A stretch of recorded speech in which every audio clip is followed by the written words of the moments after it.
Buenas tardes a todos. Vamos a dar inicio a la sesión de conceptos fundamentales del bloque 1 de la asignatura de estadística, en concreto de las 5 primeras unidades que conforman el bloque de estadística descriptiva propiamente dicha. Bueno, como os comenté en la sesión de presentación de la asignatura, la primera unidad es meramente informativa, en la cual pues se enseñan cuáles son los conceptos básicos previos que tenéis que saber pues para desarrollar luego la asignatura de estadística. La segunda unidad es una unidad instrumental, es decir, es una unidad que no se va a preguntar como tal en el examen.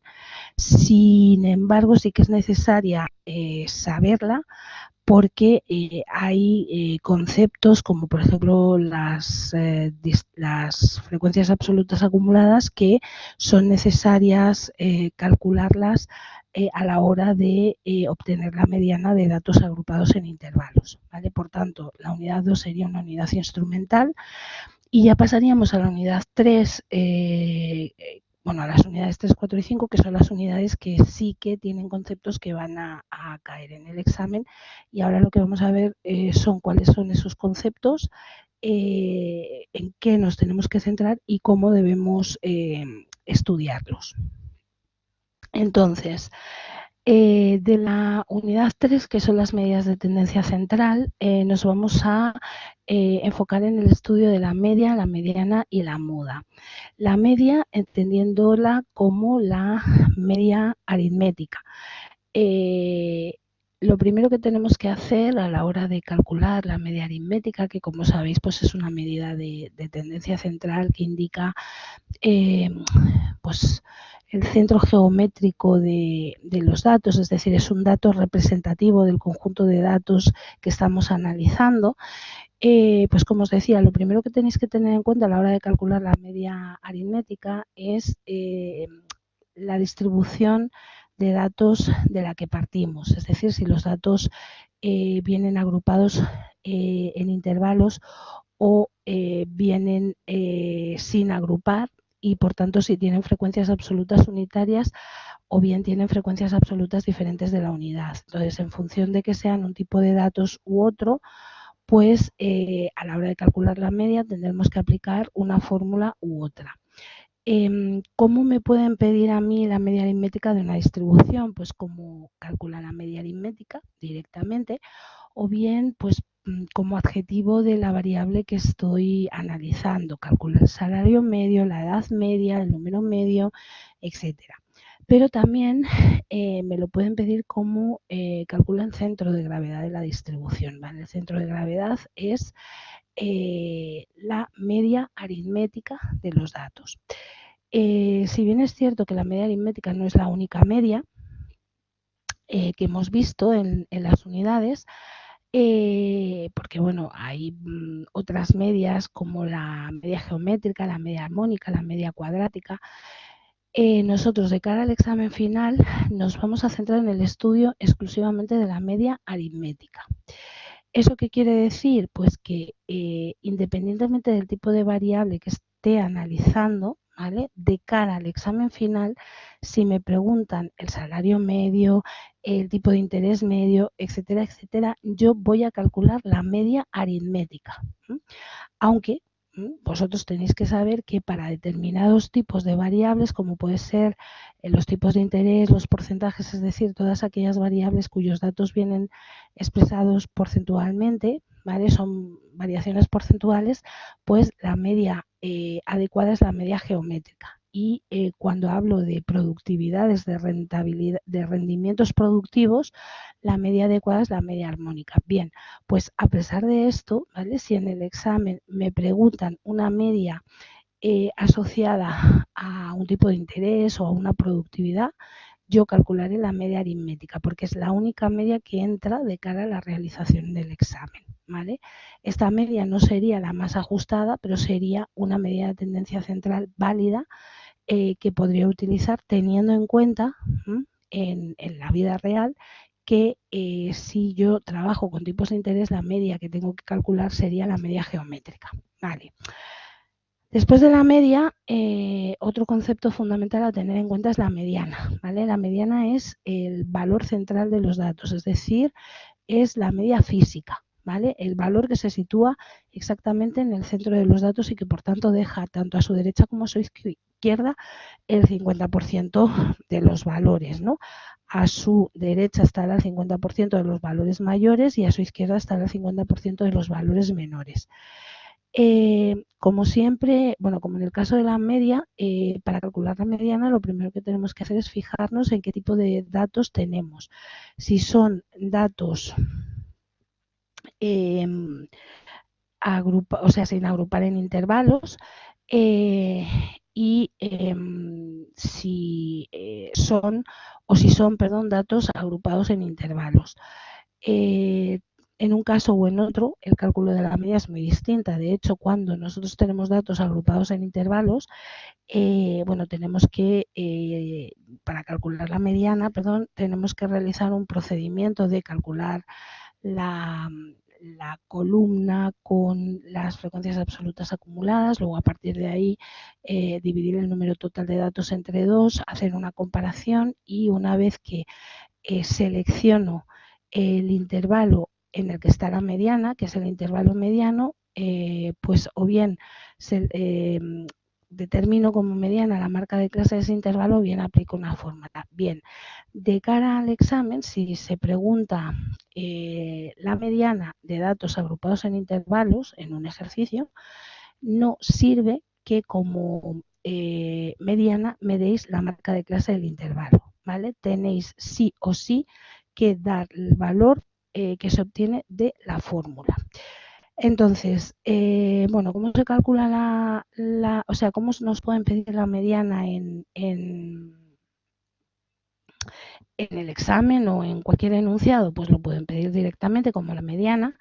Pueden, como en el caso de la media, ponerlo como adjetivo de la variable que estoy analizando, calcula la edad mediana, el salario mediano, el número de siniestros mediano, etcétera, etcétera. Y luego también pueden aprovechar la definición de la mediana, teniendo en cuenta que a su derecha y a su izquierda se sitúa el 50% de los datos y pues bueno, pues podrían preguntarle cuál es el salario mínimo que cobra el 50, o sea, máximo que cobra el 50% de los trabajadores menos favorecidos o que cobran menos salario, o cuál es el salario mínimo que cobra el 50% de los trabajadores que cobran más salarios, ¿vale?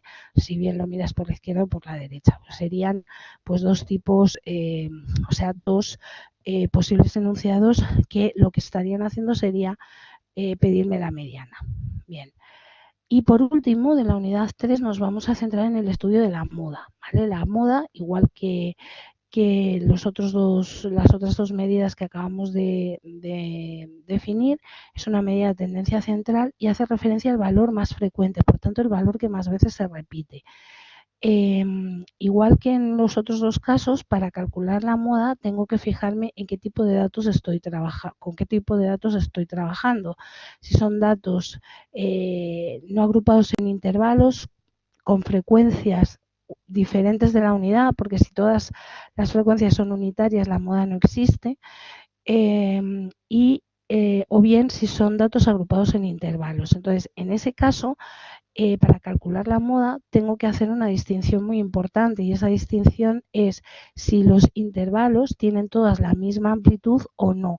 En el caso de que todos tengan la misma amplitud, pues bueno, yo me fijo en la frecuencia absoluta, selecciono el valor de frecuencia absoluta más alto, que será el que tenga mayor número de repeticiones en ese intervalo. Me quedo con el intervalo modal, que será el asociado al valor de frecuencia absoluta más alto, y a partir de ahí pues aplico la fórmula para obtener la mediana. Y en el caso de que tenga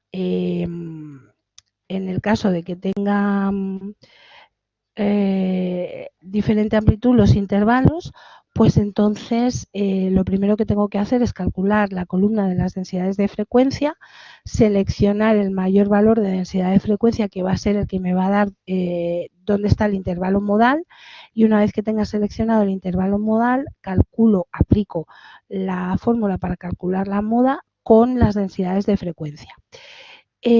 Bueno, la moda pues me la pueden pedir directamente, calcular la moda, haciendo referencia a la definición, calcula el valor que más veces se repite, el valor más frecuente, pues también como una especie de adjetivo de la variable que estoy analizando, calcula la duración más frecuente, la edad más frecuente, el número más frecuente, el salario medio percibido por el mayor número de trabajadores de la empresa, ¿vale? O sea, algo de alguna forma en que se haga referencia a que es el valor, ¿vale?, que más veces se repite en la distribución.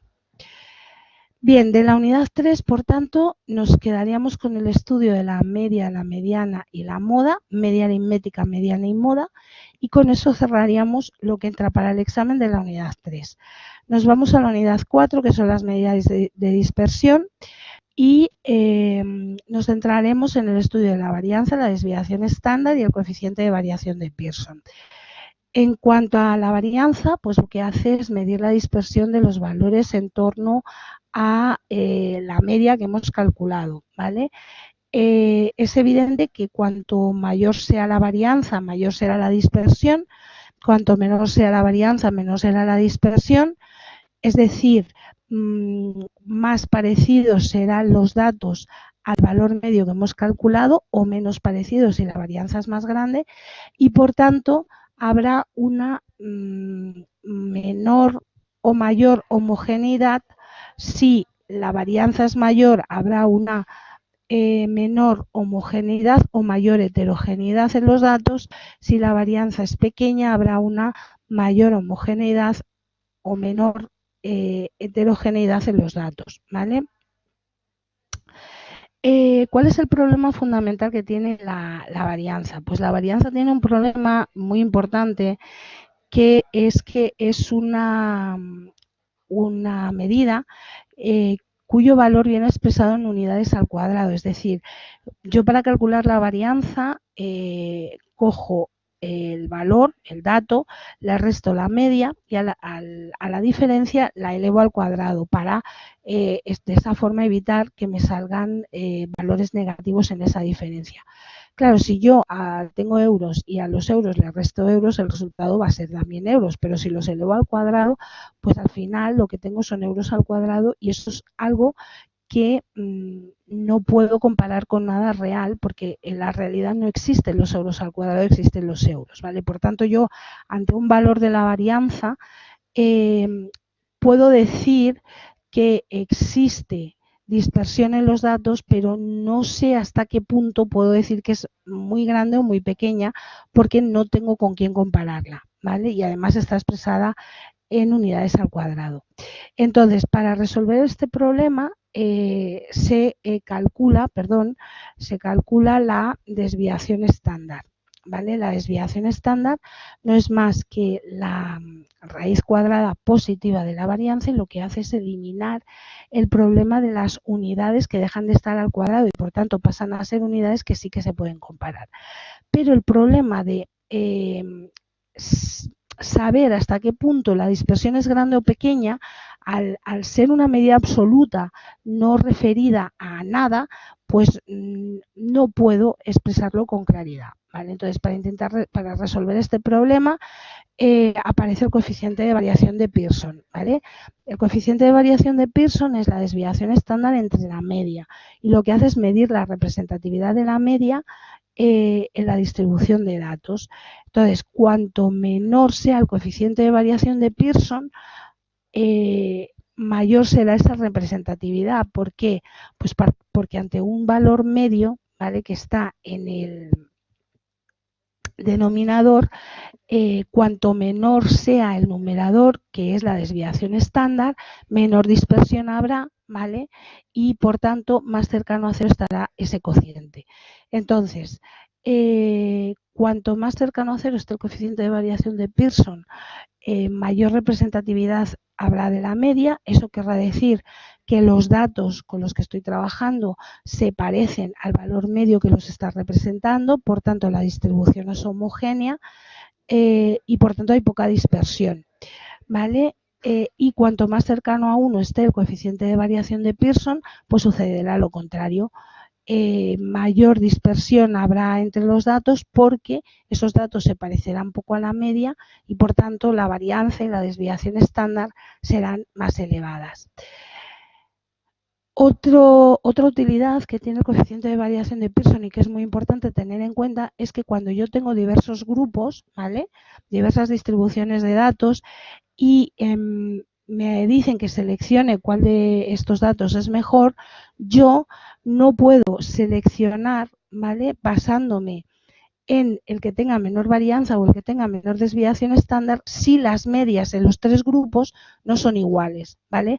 ¿Por qué? Pues porque si no son iguales, cada varianza o cada desviación estándar está referida a su media y por tanto, pues no están comparándose con los mismos valores. Entonces, para yo poder determinar cuál de los 3 grupos es el que más me conviene en función de la pregunta que me estén haciendo, pues lo que tengo que hacer es calcular el coeficiente de variación de Pearson en los 3 grupos y quedarme con el que tenga un coeficiente de variación de Pearson menor, que será el que tenga la media más representativa y por tanto el que tenga menor dispersión en los datos. Entonces, de la unidad 4 nos centramos en el estudio de la varianza, de la desviación estándar y el coeficiente de variación de Pearson. En la unidad 4 también están las unidades de forma que no entran en el examen final presencial, pero sí que quería comentaros que un estudio, análisis estadístico completo, un informe estadístico completo debería además incluir un estudio de la forma de la distribución, bien de asimetría y apuntamiento. Mi recomendación es que en cualquier caso utilicéis siempre los coeficientes de apuntamiento y asimetría de Fisher, ¿vale? En el caso de que tengáis que hacer algún informe. De cara al examen, por tanto, y resumiendo, nos centramos en el estudio de unidad 3, media, mediana, moda, unidad 4, varianza, desviación estándar, coeficiente de variación de Pearson y la unidad 5 no entra. Por tanto, del primer bloque de la asignatura, repito, media, mediana, moda, varianza, desviación estándar y coeficiente de variación de Pearson. Y con todo esto doy por terminada la sesión. No sé si, Carlos, tienes alguna cuestión que plantearme.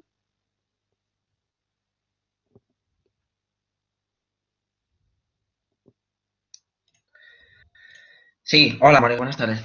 Hola, Carlos, dime. ¿Qué tal? Una cosa, cuando se nos... Bueno, la pregunta típica es la de, ¿es representativa la medida obtenida, no? Cuando te da una Sí. distribución. Vale, por ejemplo, en la EC 2, bueno, yo intuyo que lo hice bien porque así me lo corregiste, pero tenía dudas. En los primeros ejercicios había uno que te preguntaba si es representativa, pero solo hay una distribución de frecuencias. Entonces no tenía claro si tenía que hallar el coeficiente de variación de Pearson o simplemente con hallar la varianza y la desviación típica era suficiente. Porque según lo que leí en el libro, el coeficiente de variación de Pearson es como para comparar dos distribuciones de frecuencias entre ellas, ¿no?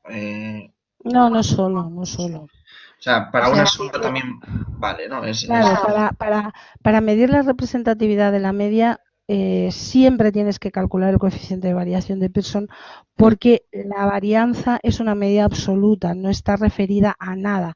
Entonces tú, ante un valor de 100 de la varianza, no puedes saber si es muy alto o muy bajo, ¿vale?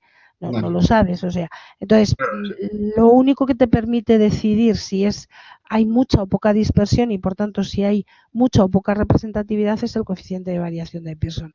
Entonces, mides representatividad con coeficiente de variación de Pearson y comparas con coeficiente de variación de Pearson. Al final estás haciendo lo mismo, ¿vale? Pero Vale, sí tienes que utilizarlo con una, sí, sí, sí. vale, bueno, oye, era para asegurar. Vale, Vale, pues nada más, era eso. muy bien. Pues muchas gracias por tu asistencia a la sesión. Bueno, cuando cerremos